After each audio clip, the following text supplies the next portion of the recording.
Next up is the Phenomenology of Spirit from Georg Wilhelm Friedrich Hegel, published in 1807. So Hegel was born here where I live in Stuttgart, Germany. Hegel led a pretty boring life. He did have an illegitimate son born to his landlady, for whatever it's worth. The Phenomenology of Spirit is seen as Hegel's first major defining work. It really established him as a thinker. It's a really important work in terms of thinking about the fusion of philosophy and history.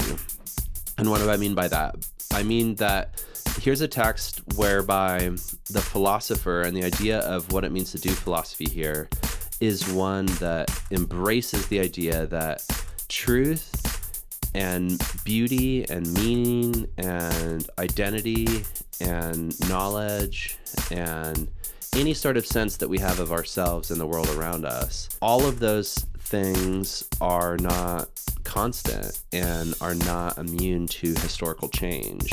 All of those things are things that emerged over the course of the history, not exactly of human beings, but of what Hegel calls spirit. So spirit or Geist, you can think of it like a big, the idea of a zeitgeist or the spirit of the times. Spirit as the subject of history and spirit as the subject whose story it is that we're living through. And again, like others before him in this modern tradition, Hegel trusts reason and places enormous importance in reason and in the value of philosophical reasoning and the fact that we can use philosophical argument and methods and systems and trace logics and follow dialectics, and we can arrive at the truth of something. But Hegel also thinks that reason thinking is a historical achievement, like those other things, truth, beauty. Any sort of goal that we would set for ourselves as human beings or as philosophers is for Hegel